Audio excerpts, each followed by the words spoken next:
2022 is looking to be a great year for Filipino American stand-up comic Jo Koy and his Filipino fans. The comedian is set to return to Manila for a show in August, the same month his upcoming movie will be released. Jo Koy is joining us now all the way from Los Angeles. Good morning to you, Jo Koy. Thank you once again for joining us.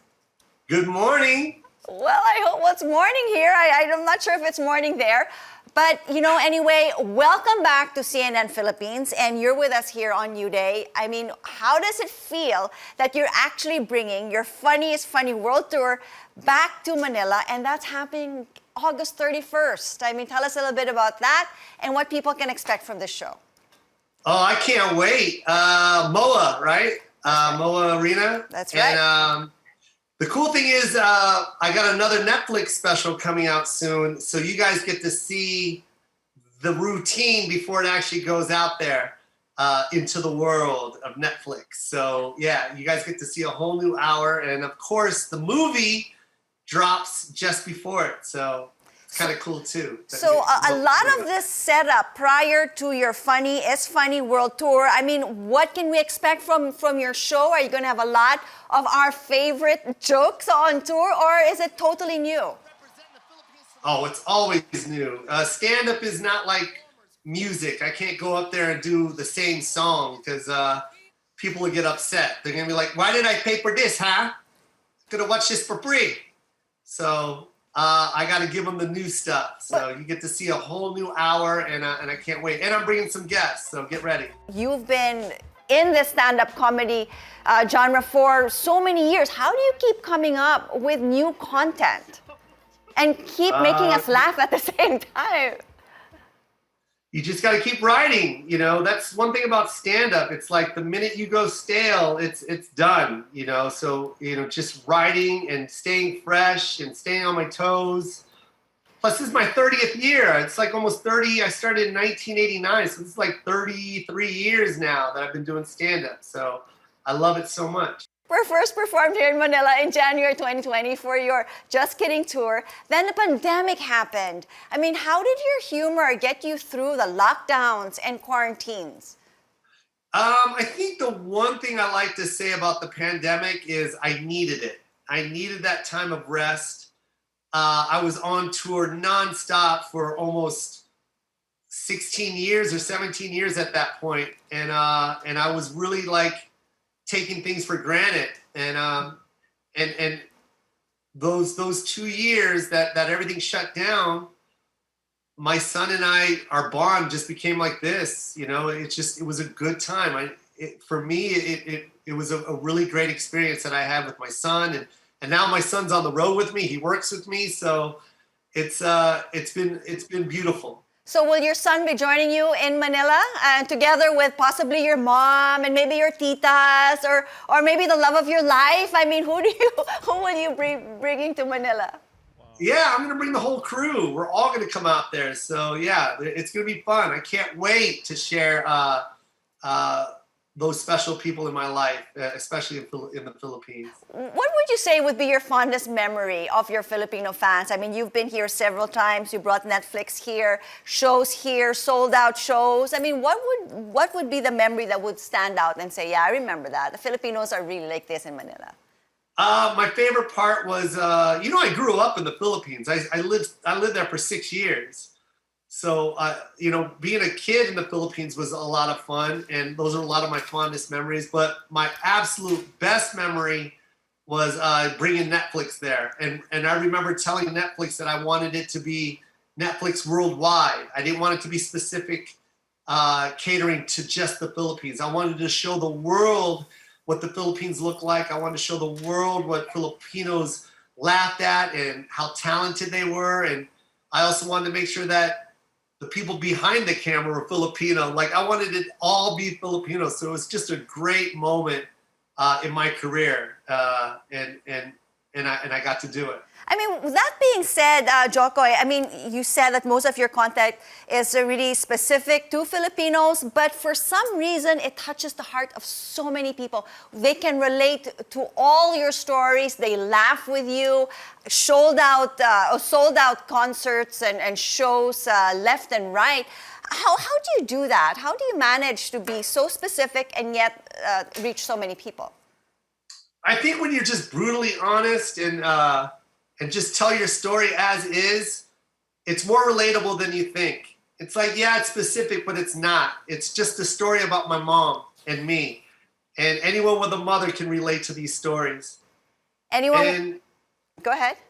And you know, I think that was obvious when Steven Spielberg reached out and just like, let's make a movie about your family, because he understood it, he got it, and he related to it. So I think that's the best part of stand-up. And speaking of Steven Spielberg, a big fan of yours, right? Now you have a movie. Sabi ko nga kanina, ikaw na ay isang artista. And it is called Easter Sunday. I mean, what was that like? You got a movie offer and you said, yeah, I'm going to do this. And it's about you, your life, Filipinos. I mean, is this like a total dream come true for you? Oh, it was incredible. Like just pulling up into the lot and getting the phone call from Amblin and finding out that Steven watched my special and he was a huge fan, and then finding out that Steven wanted to make a movie about my family, and it was incredible. And then me pitching the story to Amblin and them just saying yes. The minute I pitched it, they were like, yeah, we'll make it. Like they didn't even think about it. They just said yes right away. And now here we are. We're about to see a movie produced by Steven Spielberg about Filipinos, and it was an incredible moment. Tell us a little bit about this movie, Easter Sunday, the character that you play. How different, or how relatable, how much of it is you, first up, and how different is portraying a role in a movie compared to your stand-up comic style? It's 100% me. It's just authentically me. The character is a comedian. The only thing we changed is his last name, and I just wanted to show the world what my family looks like. And instead of the way I do it on stage, where I become my mom on stage, this time we actually have an actress being my mom, and she killed it. Lydia Gaston crushed it as playing my mother, and and then of course all the other characters, Tia Carrere, and of course Lou Diamond Phillips, and just so many other Filipinos, great Filipinos that were in this movie that just knocked it out of the park. I mean, how was that working with all of your kababayans? I mean, I understand that you did have a hand in choosing some of the cast members and going through the whole script. I mean, it seemed to really be your little baby, so to speak. So what was that like? And were you speaking Tagalog on set? Were you eating Filipino food? We were doing all of that, eating Filipino food and celebrating the culture, and of course talking Tagalog as much as we could. And it was an incredible experience, and just what Steven let me do was just incredible. Just being able to, every part of the process, from casting to punching up the script to ad-libbing to anything that I felt creatively would be beneficial to the movie, they let me do, and it was just a great experience. I can tell. Earlier you mentioned that you do have a new Netflix show, and tell us about that.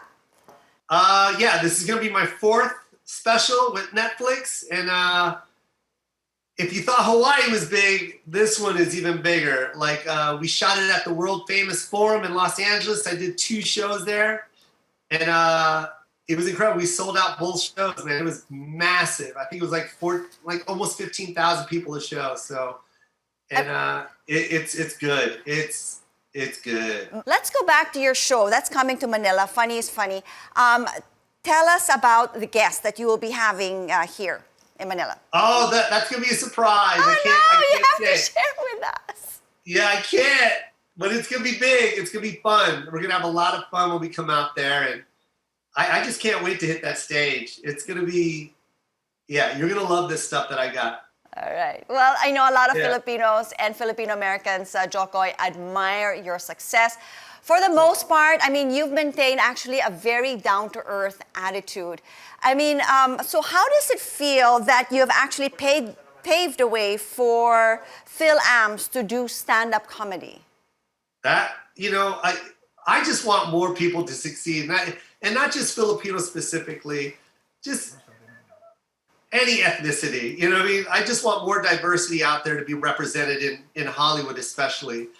And for me to do this on the biggest stage that you could possibly think of, and have the studios like an Amblin and Universal support something like this, it proves that funny is funny. And I want everyone to just tell your story and just stay true to yourselves. And I'm just so happy that I was able to do this. I mean, and, I can't wait for more people to succeed. I mean, 30 years in the business, Jo Koy, is, no joke, no joke, literally. What's the biggest lesson that you've learned from being in this business for 30 years?